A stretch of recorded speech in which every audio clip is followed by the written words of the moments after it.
All right. Hi, everybody. My name is Progress Oberico, and this is the YBF conference, so the Young Black Female Conference, which I organized to mark the International Women's Month, and also as a way of empowering and supporting young Black women, especially because most times what I find is most of us, we do not have access to mentors, people who have gone before us that are there to kind of inspire us in our own journeys as young people, and also to share their stories and their journeys and their knowledge and expertise for us to look up to and learn. So this conference has been ongoing throughout all the weekends in March, and next week will be the last session. But today's session, we are going to be talking about imposter syndrome and how to build your confidence, how to show up for yourself and all of that today, because it is something that we as women experience a lot, both in our career, in our relationships, in our personal lives, and in all facets of our lives as women. So I'm very, very honored today to have Lillian Ogbogoh, who is an expert in this area and is here to share her knowledge and everything about even her personal experience about imposter syndrome and how to show up and be more confident. So I hope that you have a good time. I'm going to invite Miss Lillian now to take the mic and just introduce herself, tell us about her lovely work, and then just carry on. Thanks for joining, Miss Lillian. You're very welcome. So in essence, and very simply, my work is, let me start with who I am and what I am. So you have my name. I am a certified hypnotherapist. I'm an NLP practitioner. I'm a coach. I'm a trainer. I'm an international speaker. I'm an author. I am also a woman who has experienced firsthand the imposter syndrome and the damage it can do to us. I've experienced firsthand how it can make us less than we are. So that's where my journey started from, because I tell people that I used to be so afraid of speaking in public that I would rather eat broken glass covered in fire ants, covered in acid, rather than speak in public, till I started going down and doing the work to find out what was my fear, what was the issue. And using NLP, after discovering NLP and having it successfully used on myself, I decided to go and discover more about NLP, which is neuro-linguistic programming. So that's a bit about me. And we're today going to go into how to quiet the imposter, how to reduce it, because people go, yes, I want to figure out how to silence it forever. And I go, it doesn't work that way. You learn the tools and techniques to quiet it. And as you develop and grow, it will come up from time to time, but you are more equipped to be able to deal with it going forward.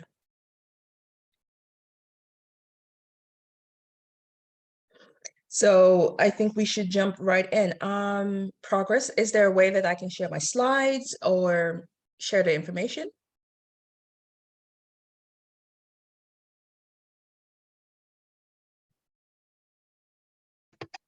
Can you try to see if you can share your... I don't have option to share my slides, so you need to make me either a co-host or co-presenter so I can able to share my slides and turn on my camera, because you have it on webinar mode. Oh, you can't turn on your camera still? Nope. No, not at all, which is why there's no camera. There's no, I'm not on camera. Oh my.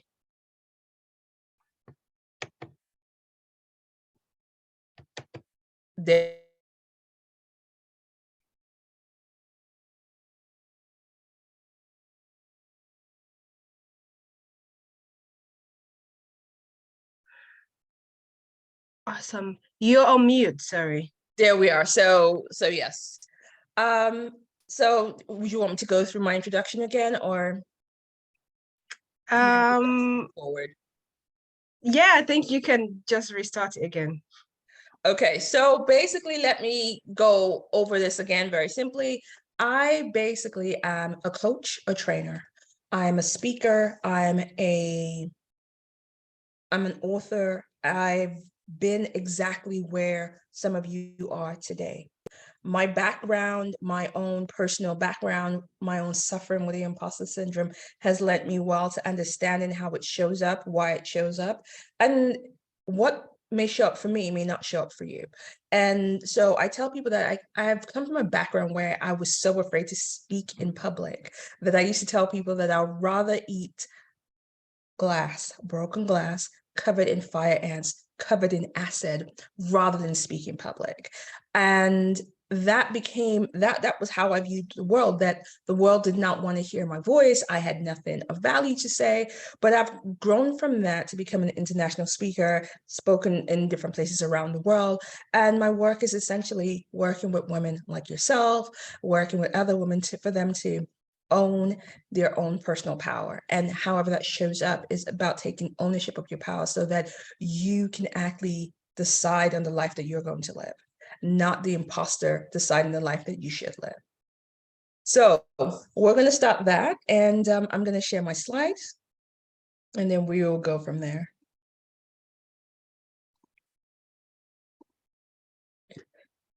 Let me know when you can see my slides. Brilliant. Okay, so very briefly, we're going to go through what imposter syndrome is, how imposter syndrome impacts women, recognizing the imposter syndrome, then how to quiet that imposter syndrome. So the imposter syndrome is this feeling of professional fraudulence, is this idea that we are somehow fakes, frauds, we are not good enough, we are not worthy of what we've had. So we can get jobs that we have had on our vision boards for like forever. We get that job, we get that relationship, we get that thing that we have been striving for. And then something goes off in the back of your head and goes, either A, I'm not worthy of it, B, I'm a fake, I'm a fraud, C, I'm undeserving, or D, everything I have has been down to luck. So that essentially is what the imposter syndrome is. On a nutshell, is this feeling of professional inadequacy, this self-doubt, despite everything saying otherwise, despite you have the successes, but somewhere in the back of your mind, there's something saying you are not enough. You doubt your own ability. You fear, the biggest fear we have when we are in the midst of the imposter syndrome is being exposed as a fraud. And so when we start looking at real life examples of people who have the imposter syndrome, according to a recent study, around 7% of people experience imposter syndrome at some point in their lives. And what is actually quite interesting, that is more prevalent among high achieving individuals, such as women in leadership positions. What I find fascinating is that when you're looking at people that suffer imposter syndromes, women in leadership, entrepreneurs, and a lot of people of color, especially women of color. And then we have the double bind of being women of color in position of leadership. And then the imposter goes off on one. Put it this way, and this is my favorite saying, imposter syndrome doesn't happen when you're doing something unimportant. If you're Netflixing and chilling, the imposter syndrome doesn't show up. It's nowhere to be seen. But once you're doing something that is of value, something that is important to you, it kicks off. So let's look at that.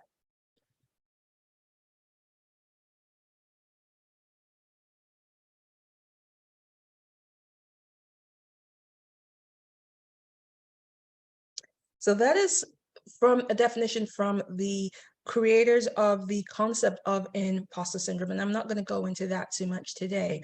But what I wanted to do was look at how the imposter syndrome impacts women, and most especially women of color. So let's take a look. When we start thinking about how the imposter syndrome impacts women, and before we go too far, men suffer it as well. But it's just that women tend to suffer it, be more susceptible to it than men. Women often experience self-doubt and feelings of inadequacies in various areas of their lives, from career, personal relationships, their parenting skills, their social lives, and it's amplified when they're in positions where they're unrepresented, they're marginalized, or in leadership positions in male-dominated industries. In fact, like I said, 70% of women experience imposter syndrome at some point in their lives. And it's the mistake that people think is that if I go to a course, if I go to a training, it should all disappear just like that. But it does. You and it evolves. What becomes different is the woman you become because of having the tools and training and being able to spot, be aware, and understand what the imposter syndrome is.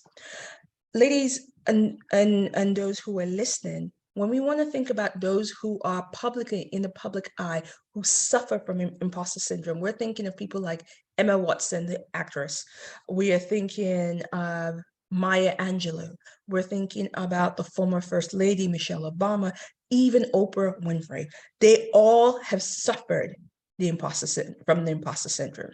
Maya Angelou goes, at this point in her life, she wrote this quote where she says, I've written 11 books, but each time I think, uh-oh, they're going to find out now.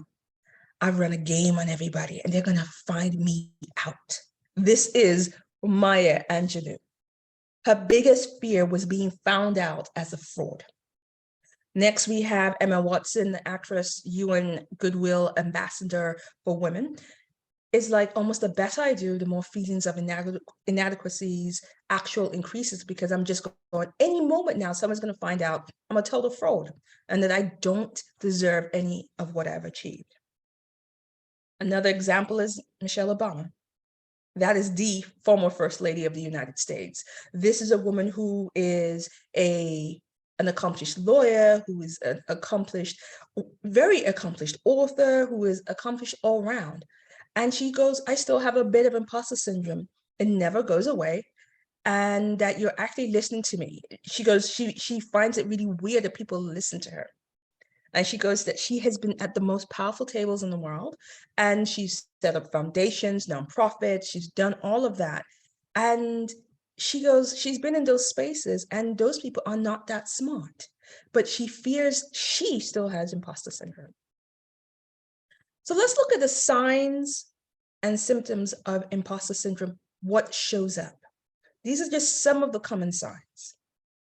Like I said, feeling like a fraud, fear of failure, perfectionism, self-doubt, and difficulty accepting compliments or recognition. So if we take some of these in isolation, Progress, I'm going to ask you, looking at basically these signs, do you recognize any of these signs for yourself? I recognize all of them. Yeah. I have definitely experienced each of them at certain points of my life. Absolutely. And I'm going to put my hand up because I have experienced all of them. And I still have moments where I walk around going, I don't think I know what I know. I have moments where I am so afraid to fail that it stops me. And then I recognize, wait, what is that? And then I'm able to question it. Then it's also the self-doubt where we actually start discounting ourselves. How many times have any of you who are on this call, and please put in the chat, if you have done this, you've looked at a job role, you have about 96, no, let's even do this. You have 90% of the requirements. And you say to yourself, yeah, I'm not that experienced yet. Let me go away and do something first, or gain another certification, or do something first before I take on a role like that. If you can put in the chat a 1 to say yes, 2 for no, that's not you. I would like to know, just out of curiosity, if any of you have been in that situation. And while we're waiting for that to happen, another one where especially that women are very, very susceptible to is that difficulty accepting compliments or recognition. Oh, we have something in chat come in already. And so when we have women we as women, we're taught from young that, we have to be humble. We have to do this. We have to be nice. We have to be the good girl. Good girls don't boast. Good girls just accept. Good girls do X, Y, and Z. The problem with that is that we are not set up to accept compliments, and especially women of color. Because how many times have somebody complimented you on something that you have done well? This is for progress for the ladies in the room, the people who are listening, even those who are going to listen to the recording.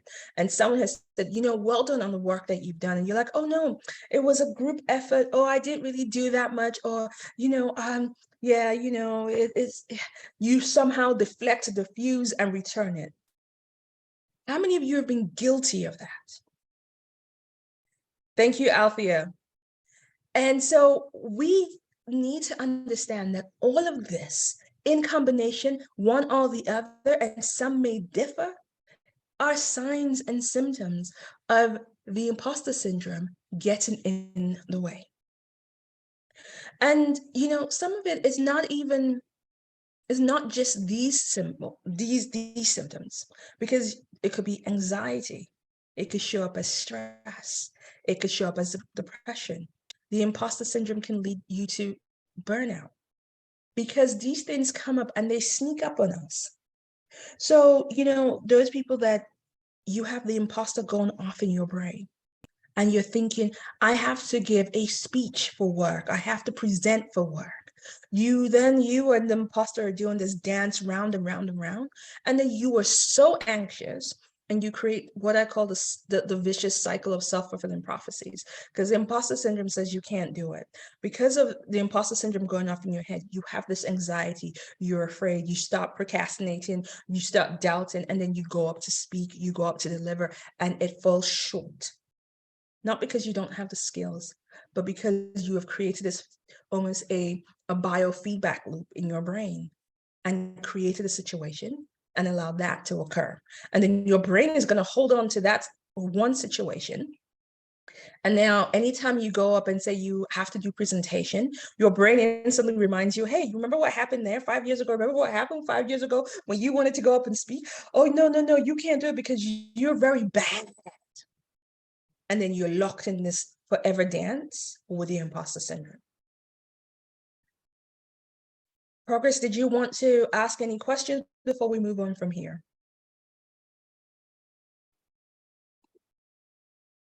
You're mute. Yeah, I am gonna save the question for later. Yeah, I think I'm just really fully in it right now. That's fine. So Tina Fey once said, she goes, the beauty of the imposter syndrome is that you vacillate between extreme egomania and a complete feeling of I'm a fraud. Oh God, they're onto me, I'm a fraud.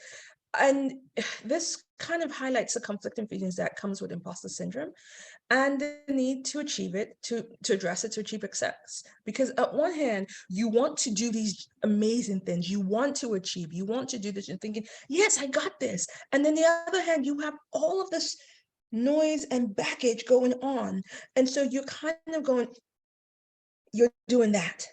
And you're playing this kind of in, out game that it never seems like you fully arrive.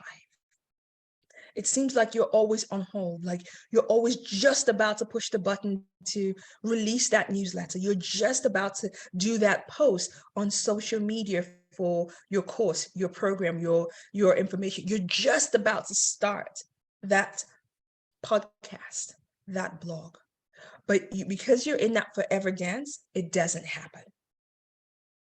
And it can be very, very exhausting. It can be very, it can just hold you in a vice.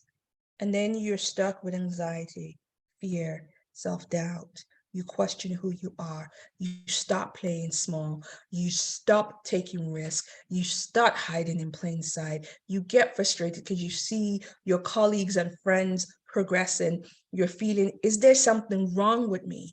And then at the same time, sometimes you also get resentful of your friends having these successes. But you can't seem to understand why. This is a damage that the imposter syndrome creates. So let's look at the causes of the imposter syndrome.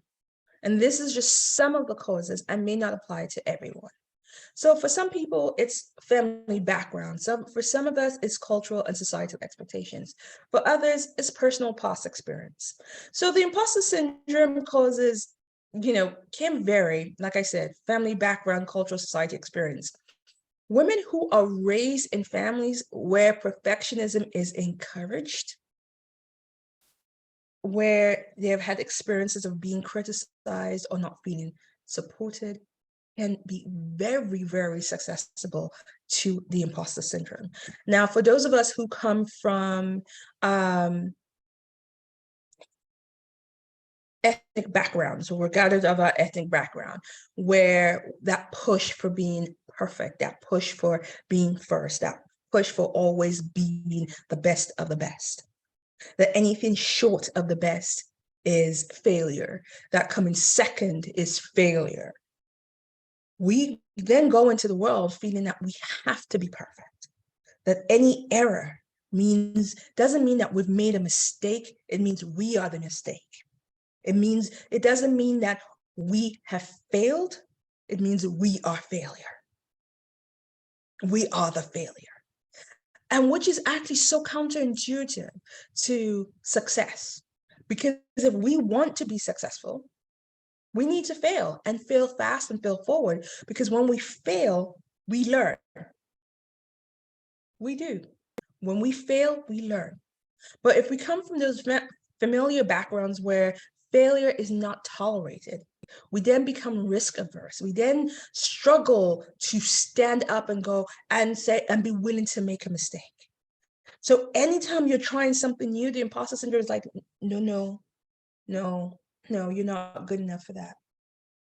And I share this story because I tell people that I don't ice skate properly today. I can get on ice skates. I may not be able to skate properly, but I remember the first time I ever got on the ice. And I remember falling and slipping and sliding all over. And I remember saying to myself, this is dumb. I am not doing this, because you know what? If I can't do this right the first time, I don't want to do it. And I realized that it took me a couple of years before I went back out on the ice, and I realized just how foolish I'd been. Because when I think about people who are ice skating champions of the world, not only did they have to slip and slide, they had to end up banging heads on ice, they had to end up falling and learning, but I felt that I had to know it all on the first go. Where did I get that? Can you imagine where if I was doing that with something as simple as learning to ice skate for fun, where else was I doing that in my life? And this is one of the ways the imposter syndrome can cut you off from your own success. And this follows, like we're saying, so family background, the same with cultural, societal expectations, where they expect you as, the expectation is, and this is my problem with something like Black Girl Magic, where the expectation is that we have to be perfect. We have to go in and be magical.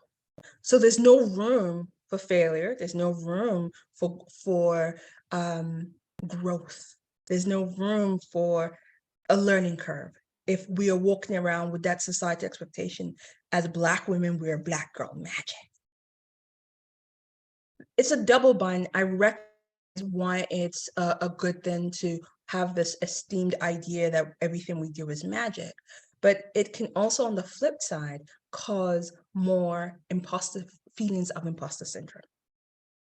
And then when you come down to it, your own personal past experiences. The thing is, our brain is a really amazing tool. It's not a thinking tool, but that's a different conversation. Our brain is the largest repository there is. What it does, it stores everything that from childhood to now. And your brain will be the first one to help you at 2:00 in the morning, because it's like, if you're thinking, oh God, I have to do this thing and I'm anxious, the brain goes, oh, you're anxious because you're about to go and speak in public. Oh, let me show you the last time you were anxious, what happened? And it will go to that file and it will pull out like, oh, look. So Progress, remember you were going to give that presentation and then you said the wrong thing and people laughed. Do you remember that? Do you remember how bad you felt? Yes, that was in secondary school, but it doesn't matter. Just remember how bad it is. And then it would go and find you some other good files on the last time you had anxiety over doing this and how badly you performed. What that does is that, again, it holds you in that bind. It holds you in that lock, and then you cannot actually see yourself making mistakes. You cannot take those risks because your brain has stopped you from being a risk taker, from being willing to learn from your mistakes, and even willing to learn by failing forward. So when we start looking at the imposter syndrome and everything I've said, it kind of just lends itself to us as women of color.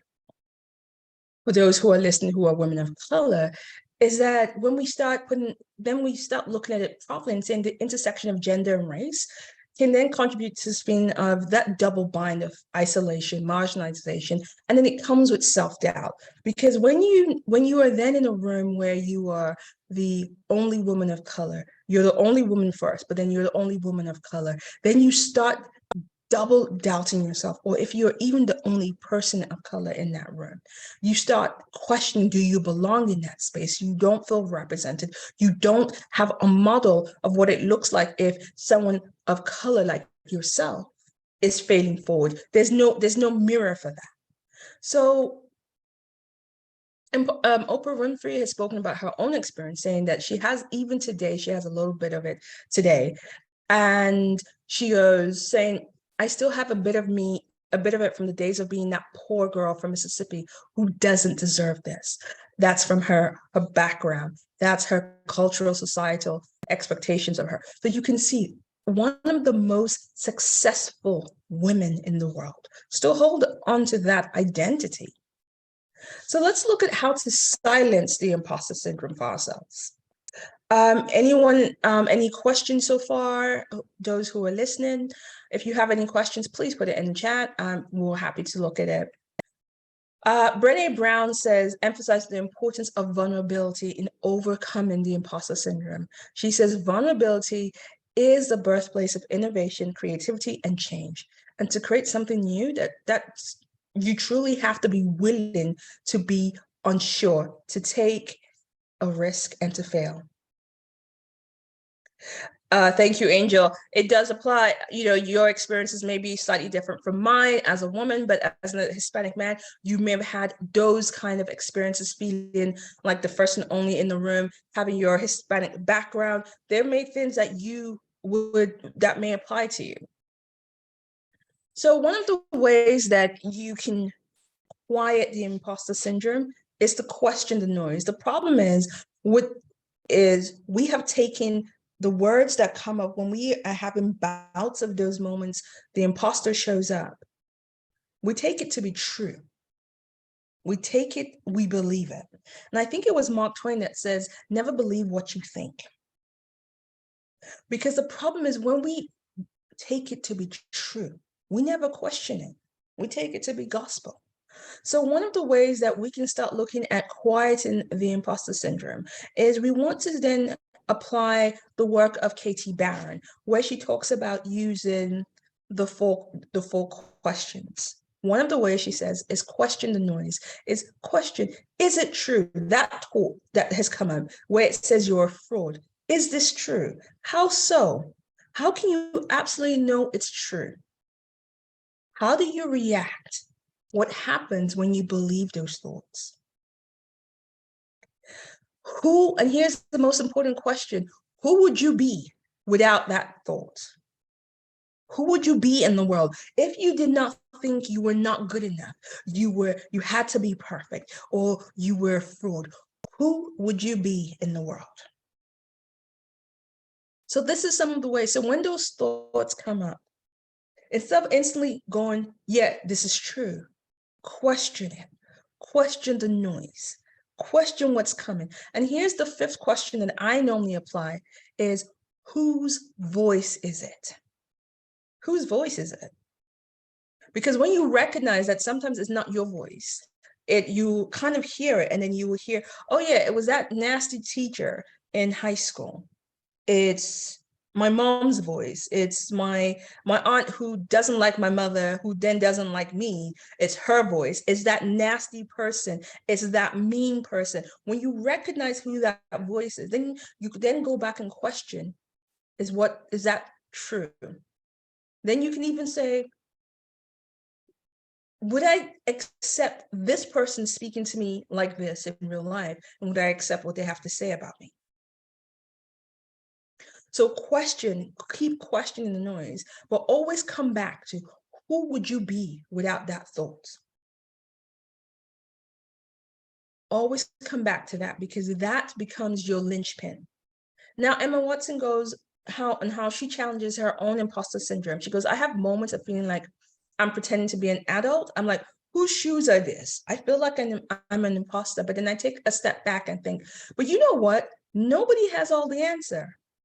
So when we are fighting those moments of imposter syndrome because we're not showing up as Black Girl Magic,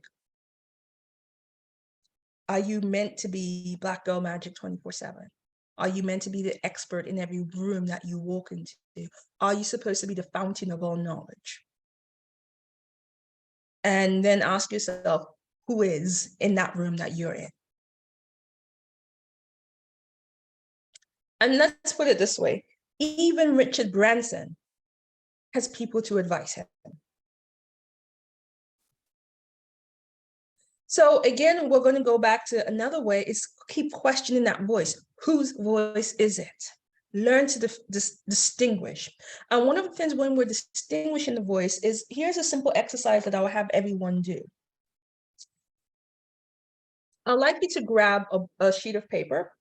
And if you don't do it now, that's fine. And you listen to the replay. Draw a line down the sheet of paper. And then on one side, I want you to put what comes up when you have your bouts of imposter syndrome. I will answer that question in a moment. And write down those things that come up. And then on this side, I want you to write it in the second person. Actually, I want you to write it using your name. So it says, I feel like a fraud. I want you to put here, progress feels like a fraud. And then start going through.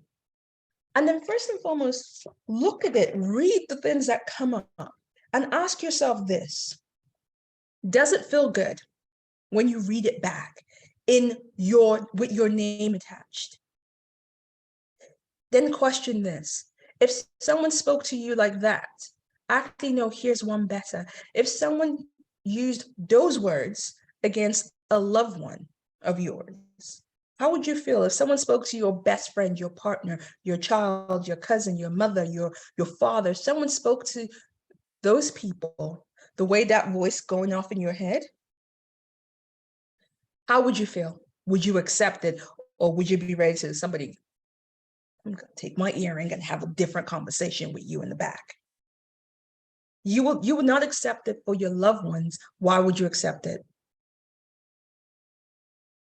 Why would you accept it for yourself? Hanifa, thank you so much. It will actually annoy you and you will deny it. So question those voices and find out the root of those voices and be able to root out. And the reason why doing this is so crucial, because once you're able to question those voices, you're then able to distinguish between your wise voice and the imposter voice. And note the difference between, if you want to ask, how do I know the difference between my wise voice and the imposter voice, is note how you feel at the receiving end of those conversations. Because the imposter voice does not make you feel good. You feel lousy, you feel hurt, you feel torn. But that wise voice is like, yeah, I know you're scared, but you got this. That wise voice is like, yes, we did it badly that time. You found a way to do it better. You, on the fly, you did X, Y, and Z. That voice will champion you on. So sometimes people go, oh, I need those voices to kind of move me and get me to motivate me. You want to know which voice you're listening to. You want to know what voice you're listening to. Okay. And yes, it's sometimes easier to defend others than it is yourself. But then let me ask you, Althea, are you not worthy of that defense? Are you not worthy of championing yourself? And trust me, you already know the answer to that. Another way to celebrate your success. The other way to quiet your inner voice is celebrate your success. I would like a show of hands by typing 1 in the chat. The last time you celebrated a success, no matter how large or small it was. When was the last time you celebrated a success of yours? Progress, would you want to lead that charge and tell me the last time you celebrated your own success?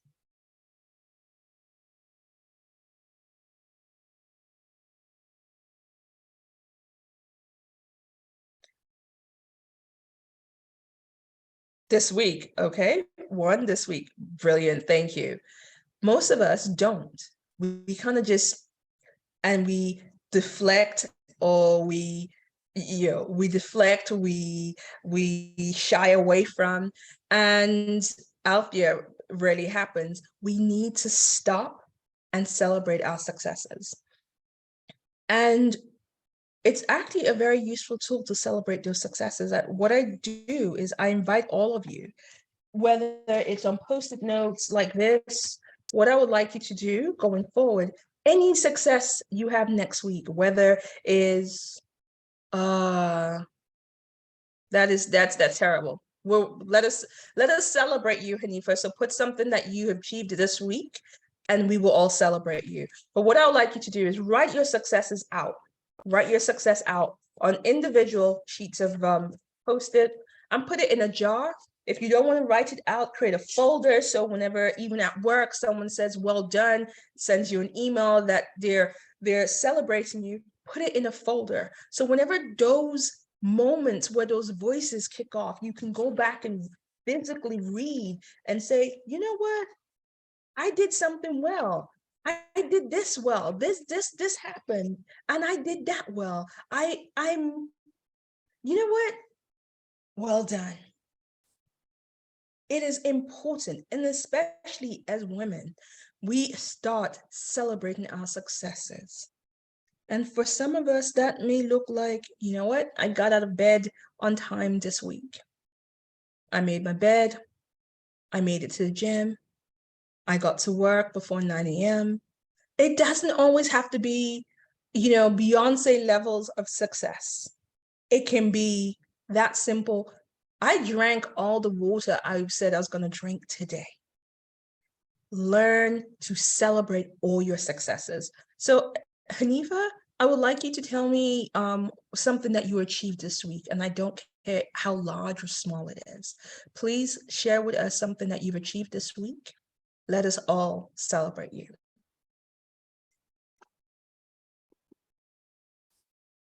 So you want to celebrate your successes, people.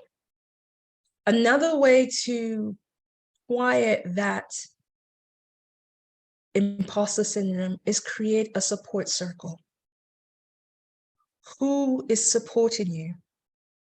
Who is championing you? Who do you go to when you have those moments when you're like, oh my God, I can't do it? Who do you go to hold you together that says, either in the most loving way or sometimes a little, get up, go do it? Or the ones that will say, you know what, you got this. Who holds you? Who holds you in that way? And Hanifa, well done on finishing your novel. What was the novel? Tell us about it. Well done. Create a support circle, because being supported helps. Yes. Yes, I like that one, Progress, that having a done list. And the done list could be, I rested today. That could be on your done list. It could be, I did absolutely nothing today, and be okay with it. So these are the ways to quiet the inner circle, the imposter syndrome, and start acting so that you can activate your own powerful version of yourself, so that you can start taking risks, so that you can start being okay with doing something out of your comfort zone. And that is the end of that. And I'm happy for us to go through some questions, and we had some questions come through. Progress, over to you. Ms. Lillian, for that wonderful, fully packed talk on imposter syndrome. I am gonna bring people to the floor. So if you have a question, feel free to unmute yourself and speak, or you can also type it in the chat as well. I think I saw a question here from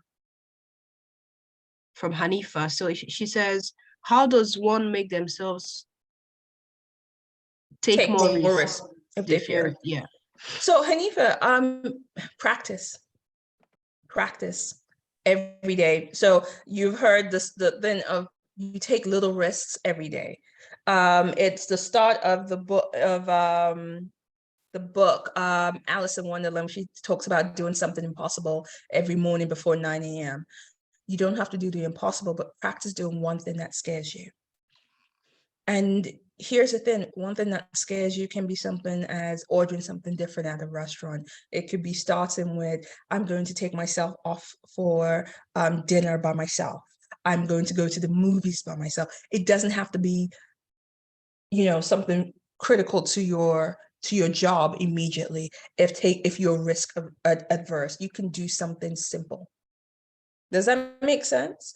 It could even be something as simple as, okay, I normally wear black all the time when I go out. Let me try a little color.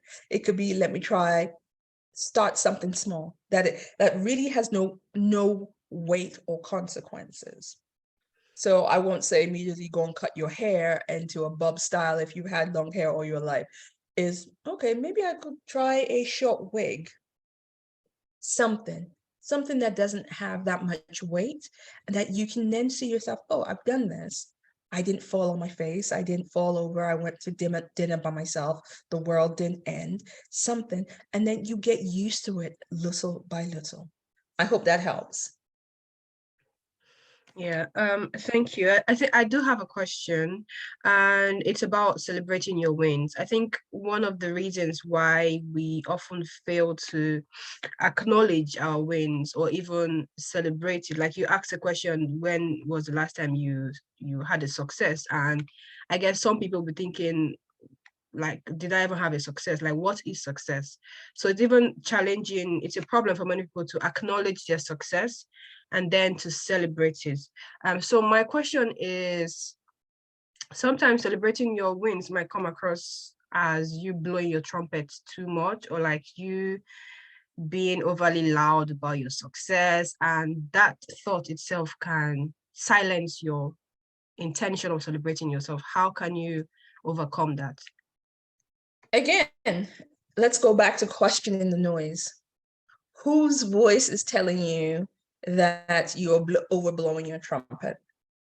And then if you're going down that road, why is it that it's okay for men to celebrate their successes?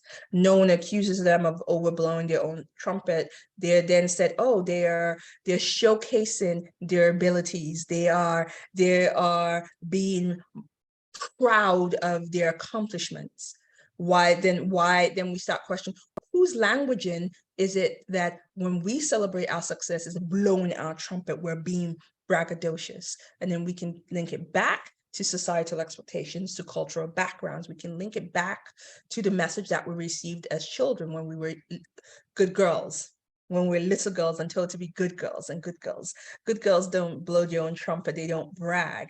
But Brad down the street is allowed to share and tell everybody he ran a track. He's proud to tell everybody he's a mass whiz, but we are supposed to hide in the corner and go, oh yeah, I was successful and I got first in my class. Why is that? Question the noise, question and question it till you get to whose voice it is. And then you can then decide, who would I be if I didn't believe that celebrating my success meant that it was rubbing it in somebody's face? Who would I be if I realized that celebrating my success has nothing to do with somebody else? how would I be? Does that make sense? Absolutely. Thank you very much. You're welcome. Yeah, we can take more questions from people who would like to speak or ask any questions before I go ahead with my questions.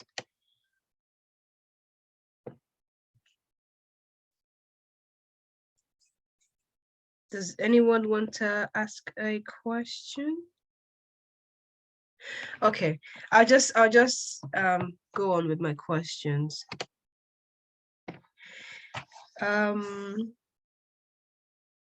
How do you draw the line between appearing not appearing overly ambitious or too ambitious and being humble, or too confident and being humble? Okay, so because I was going to jump on the too ambitious bit, but overly confident and being humble. Let me ask this. I will ask this of you. What does humility look like for you, and what does overconfident look like for you?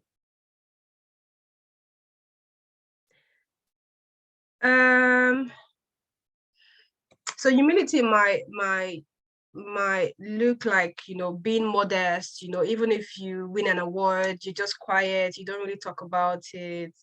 You don't really want the world to know what you're up to or what you're doing. It doesn't really matter. And then Ooh, right there, right there, right there. See the language and see what comes up. It doesn't really matter. You've won an award for whatever you've done, but your award doesn't matter. So then my question would be, why doesn't your award matter?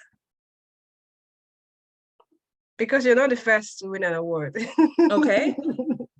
And you probably won't be the last. But we celebrate Olympians every day who may have won 40 medals, and we still celebrate them each time they win that medal.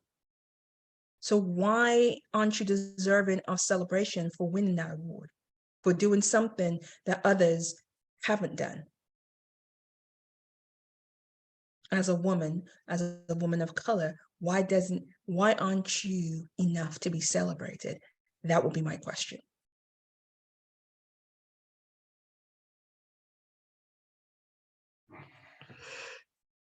And Yeah. then while you're at it and thinking, I will ask you, whose voice is that? Whose voice is coming out saying you should be humble and just quiet? You're not the first to have done X, Y, and Z. Whose voice is that?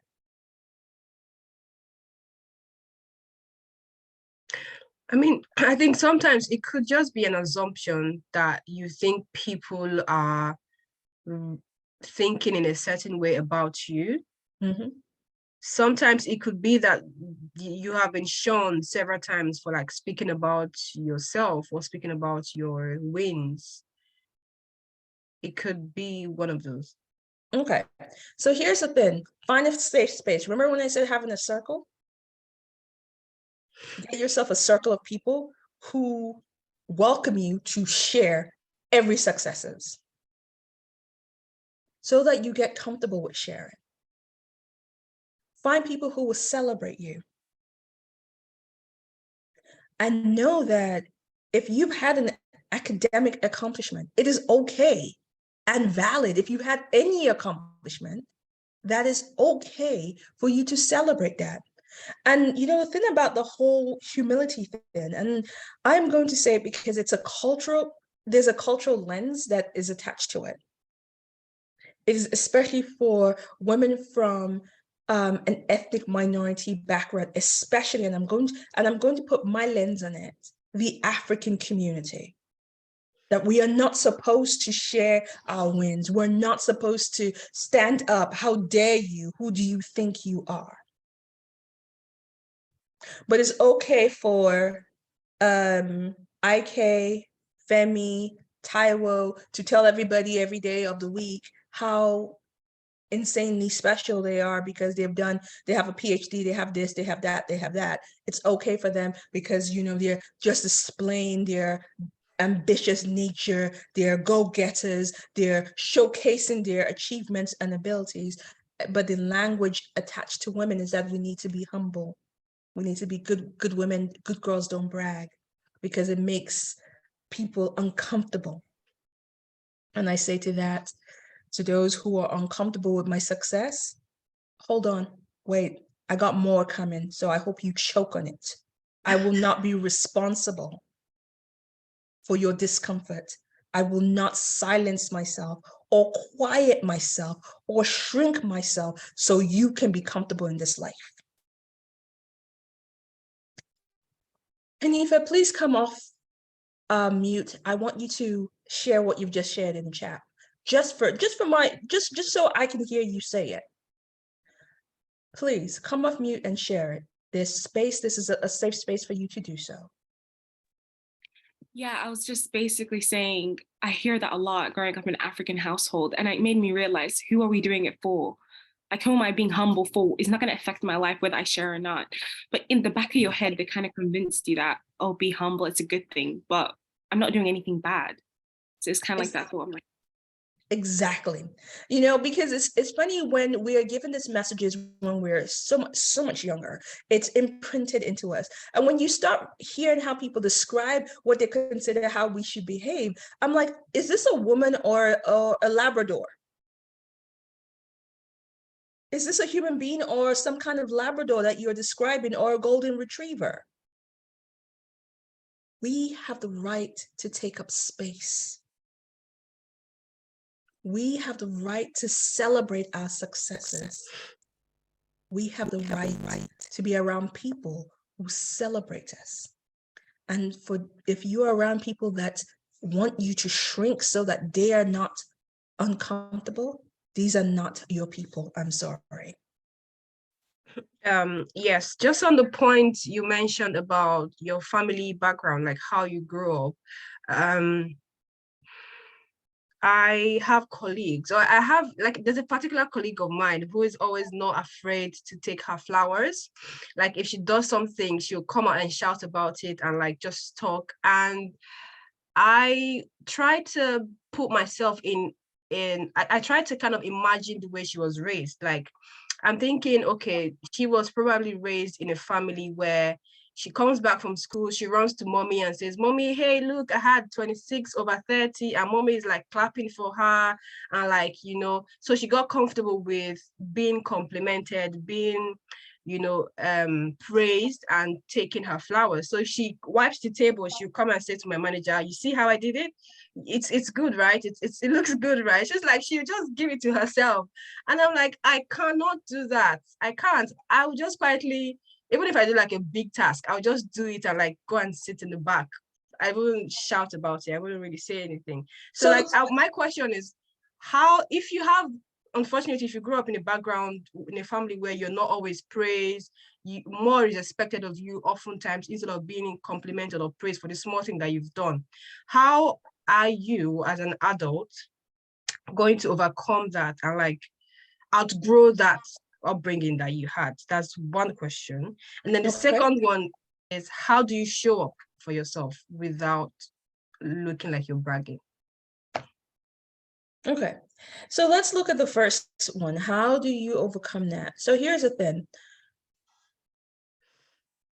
We get a point, we all have different experiences going through childhood. Our parents did raise us in the way that they knew how, whether good, bad, or indifferent. And it left a mark on us. So I'm not going to sit here and say, no. What I'm going to say is that it comes to a point in time where you now have to take ownership of yourself. You cannot keep holding your parents responsible for the life that you're living going forward, because you get to a point where you have to say, where does my responsibility start? And if you know that you have been impacted from your childhood in a way that does not allow you to function in the way that you want, then the onus becomes on you to take steps to deal with that, whether it's therapy, whether it's limiting contact with certain individuals of your family and making that decision that I'm going to live a different life, whether it's also you learning to give yourself what you did not get in childhood. So you learning to compliment yourself. Like, there are times when I do certain things and I'm like, yeah, you did good, girl. And not because I did not get praised as a child, I did, but there were other things as well. I will say to myself, oh, you did good. And I mean it. And now I have people who give me those praises. Again, the people that you have behind you, your village, your personal village that you choose, can either make you or break you. So choose wisely. And it takes a while because, again, if you haven't seen it mirrored where having really supportive friendships and things like that, it's going to take some time to learn what that looks like for you. But so I always start with you. If you didn't get what you want to see, but you know what it looks like now, give it to yourself. So start your day with complimenting yourself in your own mirror. Look at yourself and go, look good. I am incredible. You know what? I'm smart. Yeah. Because we're so quick to run those negative comments at ourselves, to ourselves. Let's start taking different angles and start by running the positive ones. Looking at ourselves in our own eyes in the mirror and saying, I'm smart. I'm accomplished. I can achieve this. I'm beautiful. I'm loved. I am loving. Start giving yourself the flowers that you want to receive. Start with yourself. And the second question, how do you do it so you don't come across as bragging? Well, I guess you're going to have to first decide, what does bragging look like? Where's the line? And if you celebrated it with people that make a matter to you, do you have to say it 10 times? Maybe not. But then I want you to look at that colleague who, even if she shines the table, she's letting the manager know. What happens at the end of year when it's time for appraisals, when it's time for promotions? Who is being noticed? She The is one that's going, yeah. hello, hi, I opened the door today and I came in. And you know what? I sat down at this desk for 8 hours and I did this, I did. People remember her. But Yeah. you head down doing the work, nobody sees you. So if you are not advocating for yourself, who is supposed to advocate for you? So is it bragging or is it self-advocacy? Think about that. And if you are not speaking for you, who are you expecting to speak for you? God. Yeah, last time I checked, God sends emissaries. So God, God is really good, but God does not kind of show up in your workplace. God is good, but God will not show up in your workplace for you. And I think there's something that, there's this line that says, heaven help those who help themselves. And God has given you a brain, ears, and a mouth. And he's like, he expects you to share the word. And the word happens to be you. That is God expects you to deliver. Yes, God expects you to deliver, but basically your manager needs to know that you've delivered, Hanifa. Your manager may not be on the same wavelength as God at that moment. You're just going to share a little bit extra so that he knows or she knows. Because if you are not advocating for yourself, who is going to do it for you?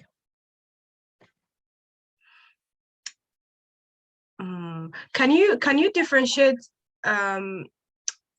I know there's a thin line between confidence and pride. Can you highlight that a bit? Okay, so I'm going to throw that back to you, because what does pride look like? Progress. I just want to get an understanding. Pride would look like, you trying to rub off your success on other people. You like trying to be on top of the world, like you're the best and nobody else matters, I think. Okay. So when we look at that, I want us to look at people like Usain Bolt. Would you say he is confident, or would you say he's proud of his success?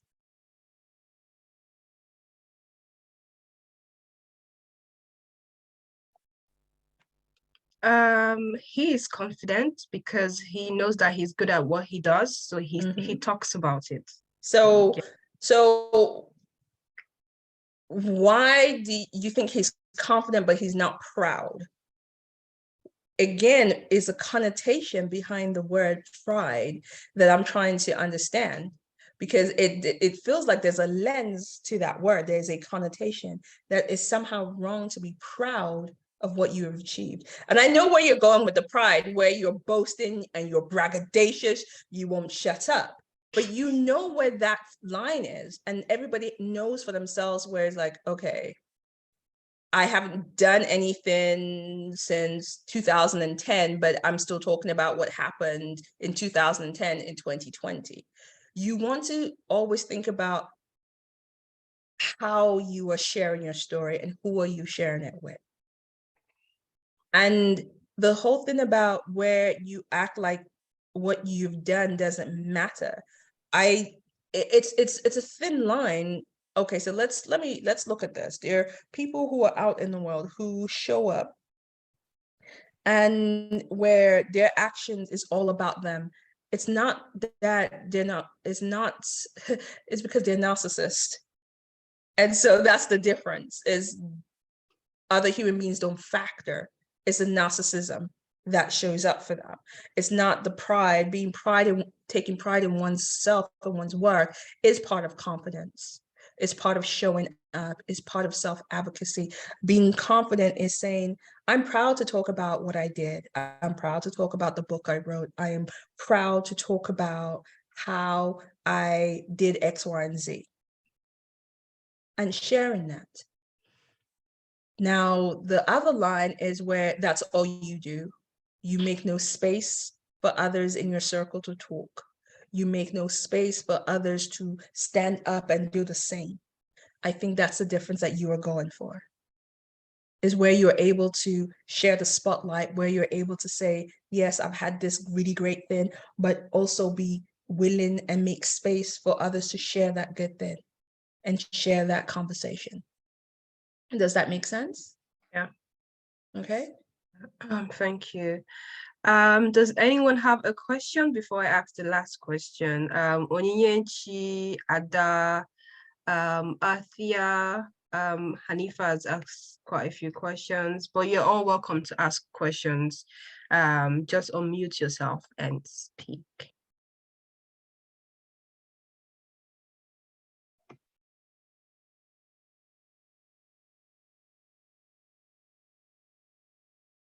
Okay. I'm gonna ask the last question, and that is one of the things that I find that causes imposter syndrome often is comparison. How do you overcome comparing yourself with your peers? And that was one of the things I didn't talk about earlier today, was that comparing yourself to others. It's hard. It's something that is very, very hard, especially now with social media, where you're busy watching everyone's reel and everybody's looking, so they're living that life. Everybody seems to be on a jet. Everybody seems to be on a boat, and you're thinking, oh my God, why is it only me? Here's the thing. Maya Angelou said it best. She goes, when you're busy, watching the grass being green on the other side, sometimes the reason why the grass is green is because it's fake and it's covered in manure. But the thing is, when you're busy watching the grass, when you're busy watching somebody else's success, you're not tending to your own self. You're not tending to your own garden. I think first and foremost, when we start looking at comparison, is yes, you can look at something and go, oh, I want to have that, and use that as a motivation and get yourself in that space, and like, yes, use it to motivate you. But when it starts tearing at you, you're going to have to ask yourself, do you know what they've sacrificed to get X, Y, and Z? Remember, whenever we see a snippet of something on social media, I haven't posted in the last few weeks because I've been tired and I needed space. But sometimes you look out and think, oh my God, this person's doing this person's doing that. What have they sacrificed? What are they not showing us? That person who is constantly posting all the great things, you may not know that they're suffering from terrible anxiety, they're suffering from something else, their marriage is in the toilet, they're this, they're that, they're that. You don't know their backstory. So don't let someone's 2-minute highlight reel damage your work in progress. And it's about understanding that, never has a phrase been more true: stay in your own lane and understand what you are working at. See the successes in your everyday. Celebrate those small successes, celebrate those small wins. Take a moment, acknowledge the fact that you are having a jealous moment. Don't let that moment just grow and grow. Acknowledge it, see it, and go, okay, call it out. Go to your circle of people to hold you accountable. Take social media breaks if you have to. But also give yourself room and go, you know what, I'm human and this is what I'm feeling. And oh God, it sucks that it feels like I'm the only one not getting it. And then dust yourself off, give yourself some compassion, give yourself some kindness, give yourself some grace and say, okay, I had a very, very human moment and it's allowed, it's okay. And then start again. And just note when it comes up and why it comes up. Okay? I hope that answers that question for you. It does. One way I also kind of do that to try to overcome comparison, because it's something that we all experience, as you said, is to keep a smile on your face when you're scrolling on social media, because sometimes you're scrolling and then you see someone's success. Instead of being genuinely happy for them, you are internalizing it and comparing yourself to them. And before you know it, there's envy, there is resentment. So keep a smile on your face when you're scrolling. And then when you see someone's success, it doesn't hurt to leave a comment to say like, go girl, like, oh, I'm happy for you. Yeah. Or like something positive. And by sharing that positivity, you are giving it to yourself as well. And what they have might probably come to you, especially if you're putting in the work and you're just being yourself. Exactly. Yeah. So it's always, but I think most importantly is give yourself that grace, give yourself that understanding. People, we live in what I call the love and light era, where everything has to be love and lighted. The moment you have a negative thought, there's clearly something wrong. It's called being human. You're running the gambit of a human emotion. It means that you're seeing something that in your consciousness, you want that thing. So use that as motivation. I like the one about smiling through it, but instead of trying to bypass it, use it and say, okay, this is something I want to achieve in life. If they've achieved it, so can I.